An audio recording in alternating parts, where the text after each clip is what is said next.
Cerita kali ini bukan soal kesurupan, bukan juga tentang sosok Kunti atau Poci, tapi ini tentang rasa bersalah, tentang keputusan yang diambil dalam diam, dan bagaimana rasa itu bisa menghantui sampai ke dasar jiwa.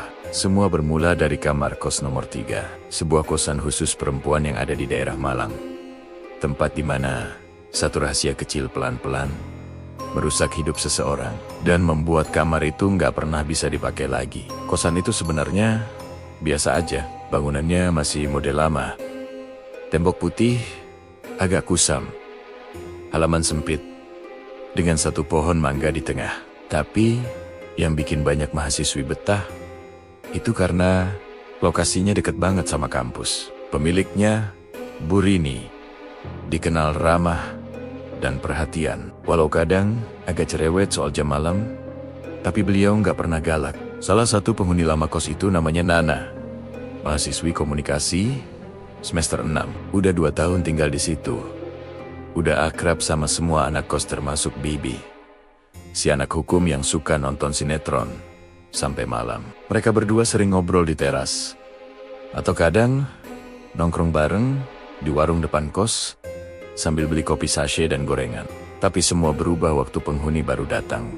Namanya Putri. Putri anak rantau dari luar pulau, jurusan desain. Orangnya pendiam banget, hampir nggak pernah ngobrol kecuali kalau ditanya duluan. Dia juga jarang banget keluar kamar, katanya karena sibuk tugas dan sering begadang.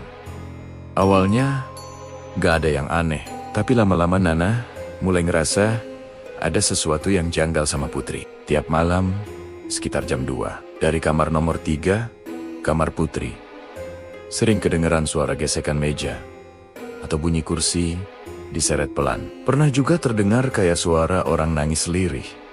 Tapi begitu dicek, nggak ada siapa-siapa. Sampai suatu malam, Vivi yang kamarnya tepat di sebelah kamar Putri, dengar suara kayak orang berbisik. Pelan banget, tapi jelas banget. Kalau itu bukan suara TV, bukan juga dari luar. Suaranya kayak perempuan ngomong sendiri di dalam kamar, tapi nadanya datar dan dingin. Vivi sampai bangun dan nyari sumber suara itu. Tapi pas dia nempel telinga ke tembok, tiba-tiba dari dalam kamar, ada suara ketukan. 3 kali, tok, tok, tok. Sejak malam itu, Putri makin aneh. Dia mulai jarang makan bareng, jarang keluar kamar, dan waktu ketemu di dapur pun, pandangannya kosong, kayak orang gak tidur berhari-hari. Nana sempat nanya, "Put, kamu kenapa? Sakit ya?" Tapi Putri cuma senyum kaku dan bilang, "Aku cuma capek aja, Kak." Malam berikutnya, semuanya berubah. Vivi yang lagi ngerjain tugas sendirian di kamar tiba-tiba nyium bau anyir yang kuat banget, kayak darah.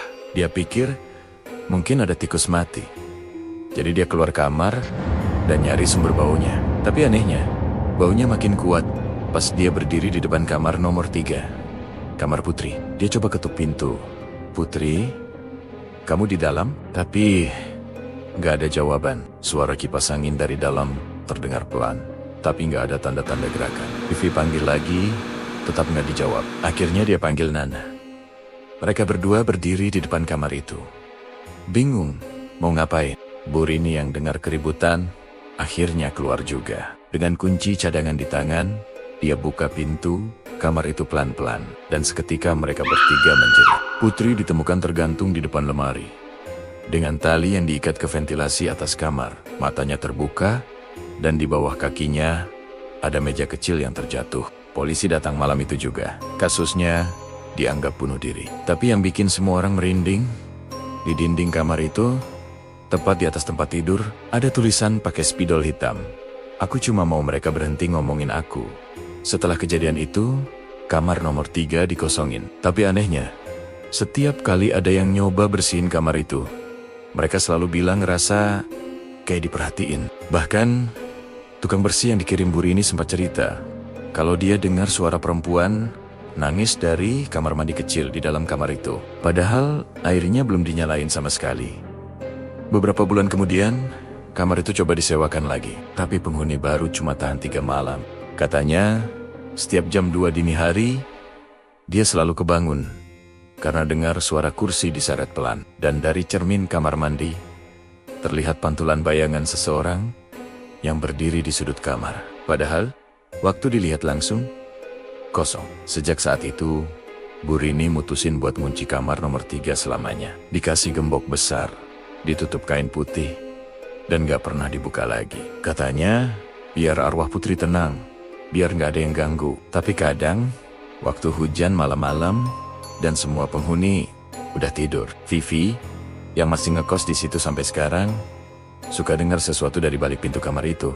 Suara kursi diseret pelan, lalu berhenti. Kemudian, suara perempuan nangis lirih. Kadang, rasa bersalah gak cuma hidup di hati orang yang masih bernapas, tapi juga di tempat di mana seseorang memilih untuk mengakhiri segalanya dan meninggalkan jejaknya untuk selamanya.